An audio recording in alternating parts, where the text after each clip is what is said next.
orasyon upang magapi mo ang mangkukulam. Sa ngalan ng liwanag na walang hanggang, pawiin mo o dakilang lumikha ang dilim na bumabalot sa akin. Sa apoy ng katotohanan, sunugin ang gawa ng kasamaan.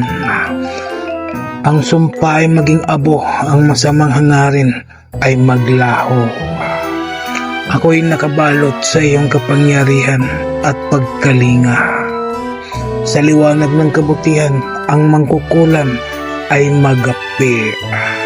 Amen. Bigkasin lamang ang mga orasyon na sumusunod ng 3 beses at iihip sa isang basong tubig at inumin. Di kaya iihip mo sa iyong dibdib. Sator aripo tinit opera rotas, Oyamed dresme postere.